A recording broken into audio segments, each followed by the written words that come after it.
बच्चों चलते हैं मेंटल मैथ कक्षा 7 के अगले प्रश्न पर। मैं हूं हरी सर और आप देख रहे हैं मेरा YouTube channel maths with Hari sir. तो बच्चों यहाँ पर एक खुशखबरी मैं आपको देना चाहता हूँ। जिन बच्चों को मेंटल मैथ नहीं मिल पा रहे थे, प्लीज़ वो मेरे डिस्क्रिप्शन बॉक्स में जाकर वहाँ पर मैंने कुछ लिंक दिए हैं। आप जब उस लिंक पर क्लिक करेंगे तो वहाँ से आप मेंटल मैथ खरीद सकते हैं। ठीक है, किसी भी क्लास का खरीद सकते हैं। साथ ही मैंने वहाँ पर कुछ उपकरण भी दिए हैं जिससे आपका माइंड शार्प होगा, यानी दिमाग तेज होगा। आप अपनी बॉडी को भी फिट रख सकते हैं। ठीक है, या अन्य कोई भी उपकरण आपको खरीदना हो तो ये जो मुझे कमेंट्स आते हैं उन्हीं के ऊपर मैंने ये लिंक्स देने शुरू किए हैं। ठीक है बच्चों, तो वहाँ पर जाकर आप सामान भी खरीद सकते हैं। तो बच्चों यहाँ पर देखिए, अब हम करने वाले हैं प्रश्न नंबर 19। ठीक है, ये जैसा कि आप देख पा रहे हैं। तो यहाँ पर प्रश्न नंबर 19 हम करते हैं। तो लिखा है एक समद्विबाहु त्रिभुज में, लिख लेता हूँ मैं पहले प्रश्न 19। एक समद्विबाहु त्रिभुज, ये समद्विबाहु जिसकी दो भुजाएं बराबर होती हैं। ठीक है, दो भुजाएं बराबर होती है उसे समद्विबाहु त्रिभुज कहते हैं। ये ABC एक समद्विबाहु त्रिभुज हो गया। इसमें लिखा है एक असमान कोण, क्योंकि समद्विबाहु त्रिभुज में दो भुजाएं समान होती हैं और उनके जो ये कोण होते हैं, ठीक है, शीर्षाभिमुख कोण होते हैं, जिसे अब हम बोल सकते हैं अपोजिट कोण, तो वो भी क्या होंगे, बराबर होते हैं। ठीक है, तो इसका मतलब क्या होगा, सम्मुख कोण हम इन्हें बोलते हैं, शीर्षाभिमुख नहीं, सम्मुख कोण बराबर होते हैं। तो असमान कोण, अब ये तो बराबर है, तो असमान कोण तो यही बचा ना, तो ये है बराबर यहाँ पर 80 डिग्री का। तो लिखा तो अन्य कोणों की माप कितनी होगी। ठीक है, हम यहाँ पर लिख लेते हैं, माना त्रिभुज ABC एक समद्विबाहु त्रिभुज है।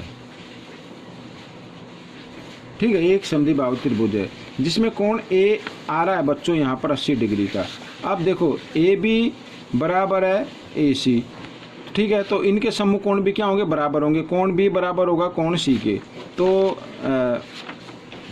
मैं यहाँ पर लिख देता हूँ सम्मुख भुजाओं के, या सॉरी सम्मुख नहीं, समान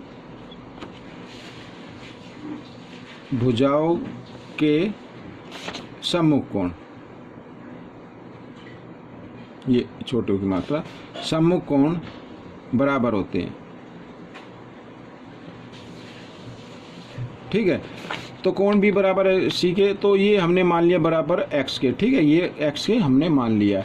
तो अब बच्चों निकालते हैं। देखो यहाँ पर कोण A जमा कोण B और जमा कोण C। आपको मालूम है त्रिभुज के तीनों कोणों का योग 180 डिग्री होता है। तो A 80 डिग्री का, ये हमने X का माना, ये भी X का मान लिया, तो 180 डिग्री। तो एक X और एक X, 2X हो गए बराबर 180 डिग्री। ये 80 इधर जमा का इधर ले आएंगे हम इधर, ठीक है, दाएं तरफ, तो इधर ये घटा का हो जाएगा।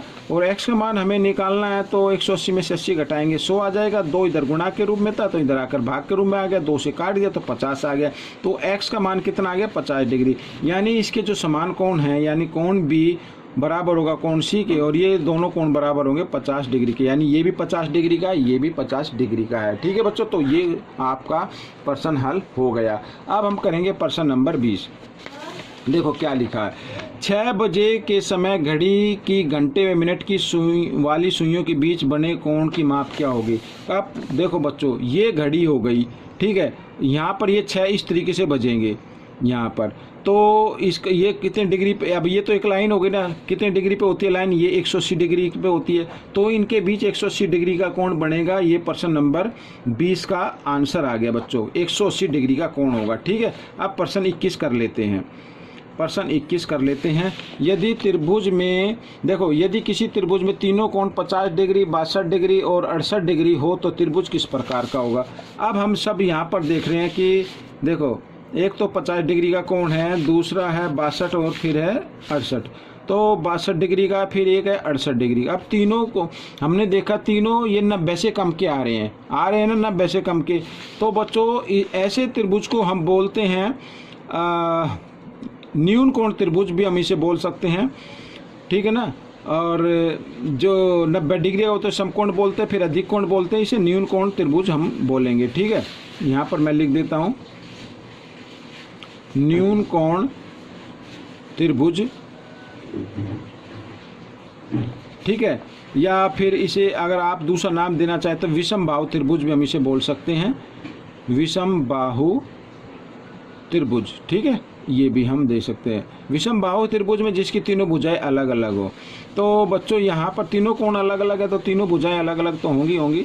तो न्यून कोण त्रिभुज मेरे हिसाब से ठीक रहेगा। आप वैसे कोई भी नाम दे, दोनों ही नाम ठीक है। आप प्रश्न नंबर 22 करने वाले हैं। यहाँ पर मैं लिख देता हूँ प्रश्न नंबर 22।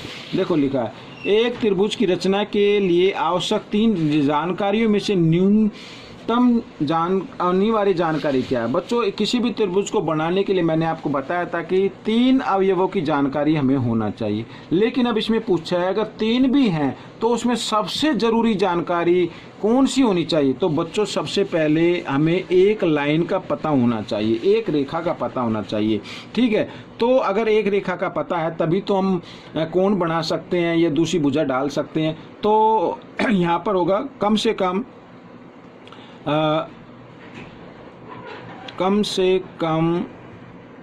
एक रेखा, ठीक है, एक रेखा। ये बच्चों ये आपका आंसर है। एक रेखा की जानकारी हमें जरूर होनी चाहिए। रेखा या रेखाखंड हम इसे बोल सकते हैं, रेखाखंड लिख देता हूँ, ठीक है।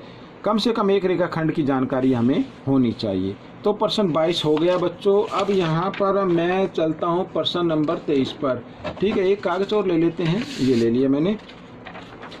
प्रश्न 23 पर देखो यहाँ पर लिखा है प्रश्न 18 की आकृति में KMN की माप क्या होगी। तो 18 की आकृति आप ये देख लीजिए पहले। यहाँ पर लिखा KMN की माप क्या होगी। KMN की माप 90 डिग्री होगी, आप देख ही रहे हैं। तो यहाँ पर कौन सा प्रश्न था ये, हाँ प्रश्न नंबर 23। तो इधर लिख लेता हूँ मैं प्रश्न 23। तो यहाँ पर KMN की माप जो होगी वो 90 डिग्री होगी बच्चों, ठीक है। ये हो गया प्रश्न नंबर 24। अब हम कर लेते हैं यहाँ पर। तो 24 में क्या लिखा है देखो, यदि एक त्रिभुज की भुजा 4 सेंटीमीटर, 5 सेंटीमीटर, 5.5 सेंटीमीटर की लंबाई हो तो त्रिभुज किस प्रकार का होगा। फिर वही आ गया, यहाँ पर तीनों भुजाओं की लंबाई जो है वो अलग अलग है। 4 सेंटीमीटर है, ठीक है बच्चों। यहाँ पर ये मैं लिख देता हूँ, एक की 5 सेंटीमीटर, ये भी मैं यहाँ पर लिख देता हूँ, यहाँ पर सेंटीमीटर। और ये चलो मैं इसको इधर लिख लेता हूँ, ठीक है। जल्दबाजी में थोड़ा सा गलत हो जाता, सेंटीमीटर। ये हो गया 5 सेंटीमीटर। और एक है बच्चों 5.5 सेंटीमीटर, ठीक है, इस तरीके से। तो तीनों भुजाएं अलग अलग आ गई। तो इस तरीके से जो त्रिभुज बनेगा उसे हम बोलते हैं विषम बाहु त्रिभुज, ठीक है। क्या बोलेंगे, विषम बाहु त्रिभुज। ये आपका उत्तर बन जाएगा, ठीक है बच्चों। तो ये 6 प्रश्न हल हो गए हैं। आपको कैसे लगे मुझे जरूर बताना, इसमें से सीखकर दूसरों को सिखाना। मिलते हैं अगले पार्ट में, तब तक आप प्रैक्टिस करते रहें।